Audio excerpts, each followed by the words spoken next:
जय माता दी दोस्तों, स्वागत है आपका हमारे चैनल सफर के दो पल में। आज हम आपको लेके चलेंगे माता वैष्णो देवी के पावन दरबार में। कहा जाता है कि बिना बुलावे यहाँ आना संभव ही नहीं है और जिसको माता रानी बुलाती है उसकी हर एक मनोकामना भी पूरी होती है। इसी के साथ हमारा भी बुलावा आ चुका था, हमारी भी टिकट कंफर्म हो चुकी थी। इस ब्लॉग में आप देखेंगे कि मैं और मेरा भाई न्यू दिल्ली रेलवे स्टेशन से ट्रेन पकड़ के संपर्क क्रांति एक्सप्रेस पकड़ के कटरा रेलवे स्टेशन जाते हैं। अगर आप भी माता वैष्णो देवी के दर्शन करना चाहते हैं तो यहाँ आने के लिए सबसे बेस्ट तरीका है बाई ट्रेन। कहीं से भी आप ट्रेन पकड़ के कटरा रेलवे स्टेशन आ जाइए। बहुत सारी ट्रेनें कटरा रेलवे स्टेशन नहीं आती हैं, वो आती है जम्मू तवी रेलवे स्टेशन तक। तो जम्मू तवी से आप बाहर निकलेंगे बाई बस, सीधा आप कटरा बस स्टैंड तक आ सकते हैं। ये भी बेस्ट तरीका है। अगर आप बाई बस आना चाहते हैं तो दिल्ली से कश्मीरी गेट से बहुत सारी बसें चलती है जो सीधा कटरा बस स्टैंड तक जाती है। बस से आप तभी आइए जब आपको ट्रेन से टिकट ना मिले, क्योंकि ट्रेन सबसे बेस्ट है, सबसे सेफ है और सबसे ज़्यादा कंफर्ट है। जय माता दी आप सभी को। हम आ चुके थे माता वैष्णो देवी रेलवे स्टेशन कटरा। अब यहाँ से आपको अगर कटरा जाना है या फिर बाण गंगा जाना है तो उसके लिए आपको टैक्सी के लिए पर्ची कटवानी पड़ती है। पीछे आप देख रहे होगे रेड लिस्ट में आपको दिखा दूंगा अभी। 7 सीटर का अलग है, 4 सीटर का अलग है। तो आप यहाँ से बुक करके आप कटरा रेलवे स्टेशन से कटरा बस स्टैंड तक जा सकते हैं। देखिए, माता वैष्णो देवी यात्रा करने के लिए आपको यात्रा पर्ची लेना बहुत ही आवश्यक है। बिना यात्रा पर्ची के आप अंदर एंट्री नहीं कर सकते। तो इसके लिए रजिस्ट्रेशन करवाना पड़ता है। कहाँ पे? जैसे आप रेलवे स्टेशन से बाहर निकलेंगे, यहाँ पे एक पंजीकरण काउंटर है रेलवे स्टेशन से बाहर ही।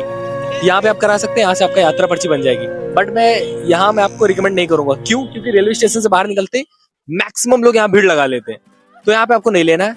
आपको लेना कहाँ पे? कटरा बस स्टैंड के पास निहारिका भवन के पास पंजीकरण है, वहां पे करा सकते हैं। दूसरा है त्रिकुटा भवन के पास, वहां पे भी आप पर्ची लेके वहाँ RFID अपना बनवा सकते हैं। जैसे ही आप जम्मू में एंट्री मारते हैं, कटुआ रेलवे स्टेशन क्रॉस करते हैं, आपके सिम का नेटवर्क पूरा चला जाएगा।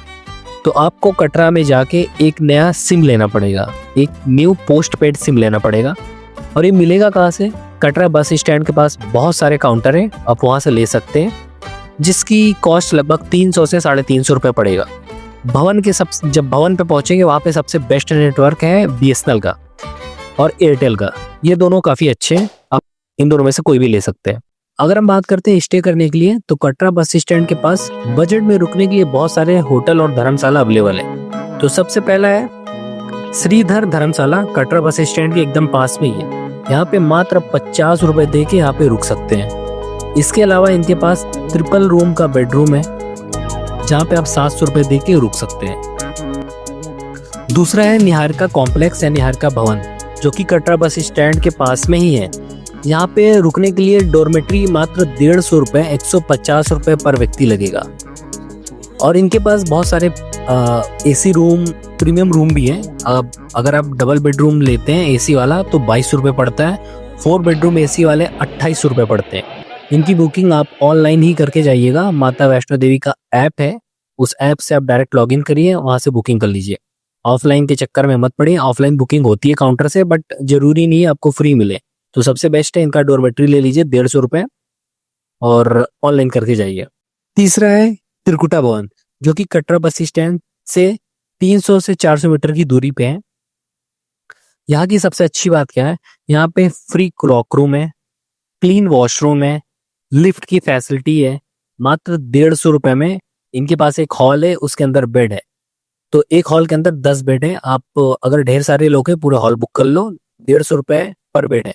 AC वाला लेंगे तो 200 रुपए पर बेड आपको मिल जाएगा। त्रिकुटा भवन में मैं रुक चुका हूँ पूरी फैमिली के साथ, तो मेरा एक्सपीरियंस काफ़ी अच्छा है। आप यहाँ पे देख सकते हैं, लॉकर भी है, लिफ्ट भी है, सारी फैसिलिटियाँ, नीचे भोजनालय भी है। तो मुझे सबसे बेस्ट लगा है त्रिकुटा भवन। इसके अलावा आपको कटरा बस स्टैंड के पास बहुत सारे होटल्स हैं, जो कि 1000 रुपए में आपको बड़ी आसानी से मिल जाएगा। तो हमारी यात्रा की शुरुआत होती है बाण गंगा चेक पोस्ट से। बाण गंगा चेक पोस्ट में आपकी चेकिंग होगी, आपकी यात्रा पर्ची चेक होगा। फिर वहां से लगभग 13 किलोमीटर की पैदल यात्रा करने के बाद आता है माँ का भवन। यदि आप पोनी यानी घोड़े से जाना चाहते हैं तो बाण गंगा चेक पोस्ट से भवन तक आपका किराया लगभग 1250 रुपये लगेगा वन साइड। आने का 1250 है, बट आप कम करा सकते हैं, 1000 रुपये में भी वो आते हैं। दूसरा, यदि आप पालकी से जाना चाहते हैं तो पालकी की भी सर्विस अवेलेबल है। तो पालकी के लिए 4 व्यक्ति जाते हैं, वन साइडेड लगता है 3150 रुपये।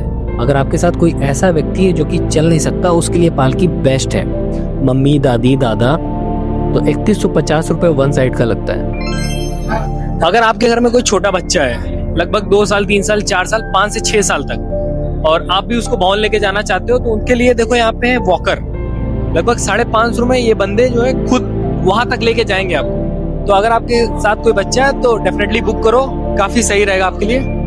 बाकी आइए अपडेट देते हैं।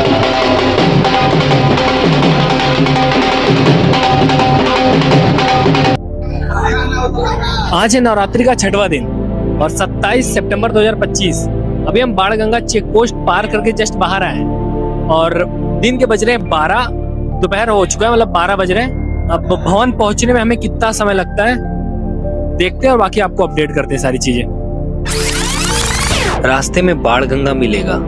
बहुत सारे लोग यहाँ पर स्नान करने के बाद अपनी यात्रा की शुरुआत करते हैं। और बाणगंगा की मान्यता यह है कि जब माता वैष्णो देवी भैरव बाबा से बचते हुए त्रिकुट पर्वत की ओर जा रही थी तो उनके साथ हनुमान जी भी थे और उनको प्यास लगी थी, तो माता जी ने एक धनुष से तीर चलाया था, तो नदी प्रकट हुई थी जिसका नाम बाणगंगा है। यात्रा में लगभग 2.5 किलोमीटर आगे चलने के बाद हमारा आता है दूसरा पड़ाव, चरण पादुका मंदिर। इस मंदिर की मान्यता ये है कि माता वैष्णो देवी जब त्रिकुट पर्वत की ओर जा रही थी तो भैरव बाबा उनके पीछे थे, तो यही जगह था जहां उन्होंने पीछे मुड़ के देखा था। यहाँ पे उनके चरण की पूजा होती है।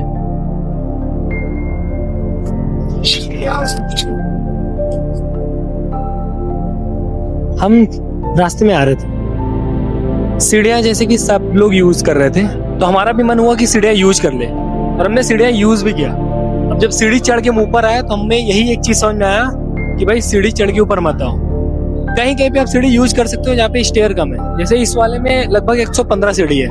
115 सीढ़ियां आप चढ़ोगे आपकी हालत टाइट हो जाएगी, क्योंकि नॉर्मल आप जब चलोगे ना तो आपकी एनर्जी कम खर्च होती है, बट आप सीढ़ियों पे चढ़ोगे ना तो आपकी एनर्जी बहुत ज्यादा खर्च होती है।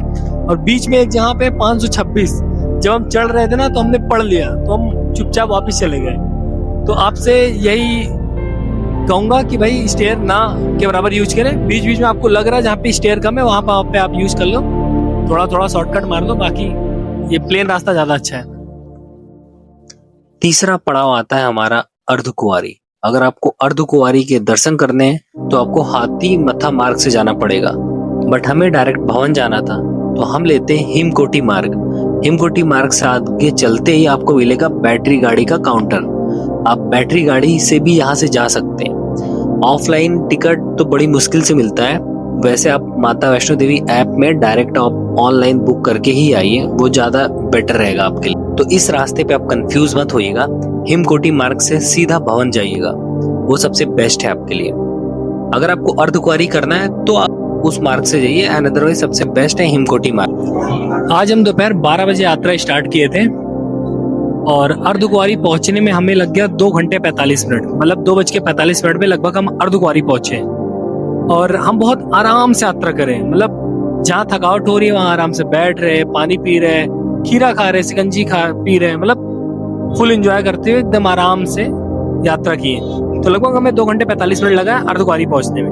अब देखते हैं भवन पहुंचने में कितना समय लगता है। जब आप माता वैष्णो देवी की यात्रा शुरू करेंगे, शुरू से लेके भवन तक, यहाँ पे सबसे अच्छी बात यह है कि जगह जगह पे पीने के लिए पानी, वो भी फ्री में। थोड़े थोड़े दूर पे टॉयलेट की सुविधा है। आपको जगह जगह पे बैठने के लिए चेयर बनाई गई है और उसके अलावा हर जगह डस्टबिन रखा गया है। तो यहाँ पे हर एक मुमकिन कोशिश किया गया है इस कठिन यात्रा को सरल बनाने के लिए।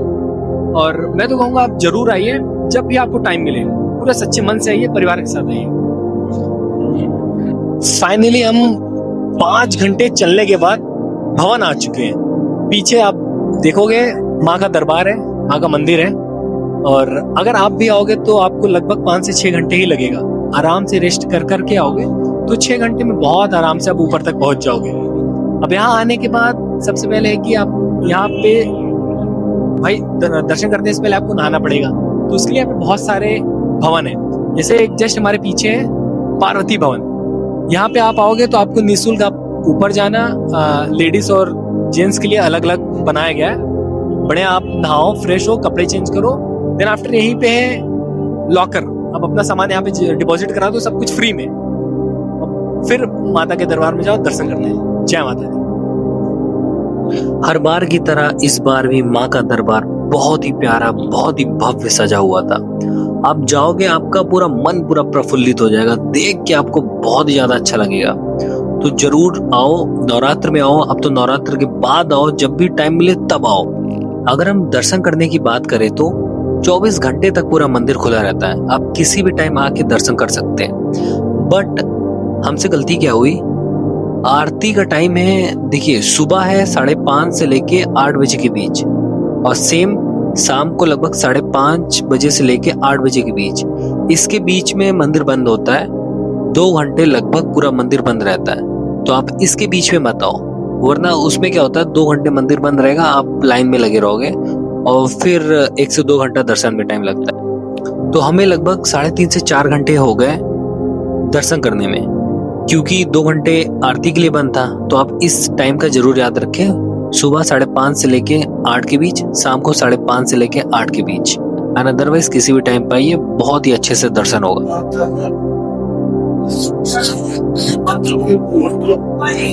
अगर आप वैष्णो देवी घूमने आ रहे हो, खाने पीने के लिए कोई रेस्टोरेंट देख रहे हैं, तो मेरी तरफ से बिना कुछ सोचे समझे हल्दीराम आ जाओ। आपको ब्रेकफास्ट करना है, लंच करना है, डिनर करना है, कुछ भी करना है, हल्दीराम आओ। सबसे पहली बात, एक तो बिना लहसुन प्याज का तो बनता ही बनता है। दूसरा, हाइजीन के मामले में 1 नंबर। तीसरा, बजट फ्रेंडली भी है। तो इधर उधर आप जाओगे, ऑलमोस्ट पैसे इतना ही लगेगा। मेरे हिसाब से आप हल्दीराम आ सकते हो, बिना कुछ सोचे समझे आ सकते हो। सबसे इंपॉर्टेंट बात, जब आप वैष्णो देवी यात्रा करते हैं तो आपकी बैटरी डिस्चार्ज होना ही होना है। हल्दीराम में आपको चार्जिंग पॉइंट मिलेगा। यहाँ पे 2 चार्जिंग पॉइंट है, एक यहाँ पे और एक उधर जस्ट पीछे वॉशरूम के पास। तो ये आपके लिए बहुत प्लस पॉइंट हो सकता है। अब आओ, जो भी खाना पीना खाओ पियो, चार्जिंग लगा लो। अगर आप भैरव बाबा के दर्शन करना चाहते हैं तो कृपया करके ऑनलाइन एडवांस रोपवे की टिकट बुकिंग करके आइएगा। इसलिए कह रहा हूँ क्योंकि भवन से लेके भैरव बाबा की चढ़ाई काफी ज्यादा खड़ी चढ़ाई है, तो आपको तकलीफ ज्यादा होगी। अगर आपका मन है, आपका श्रद्धा है, तो आप जा सकते हैं, कोई इशू नहीं है। बट आप चलने में असमर्थ है या फिर आपको लग रहा है कि मुझे लेना चाहिए, तो आप पहले ही एडवांस बुकिंग कर लीजिएगा। ऑनलाइन, ऑफलाइन भी मिलता है। दुर्गा भवन के बेसमेंट में वहाँ पे टिकट काउंटर है, ऑफलाइन भी मिलता है। 100 रुपए में आना जाना दोनों है। बट ऑनलाइन करके आएंगे तो भीड़ से बच जाओगे, टाइम भी बचेगा और फटाफट दर्शन भी हो जाएगा। प्लीज हमारे चैनल को ज्यादा से ज्यादा लाइक करो, शेयर करो, सब्सक्राइब करो। ऐसी बहुत सारी ट्रैवलिंग वीडियोस के लिए आप इसको सब्सक्राइब कर लो। और मैंने बहुत सारी वीडियोस अपलोड कर दिया है, आप तुंगनाथ की वीडियोस देख सकते हैं, उसके अलावा मसूरी का भी देख सकते हैं। बहुत सारी वीडियोस मैंने डाल दिया, आप वहाँ पे चेकआउट कर सकते हैं। बहुत बहुत धन्यवाद आपका।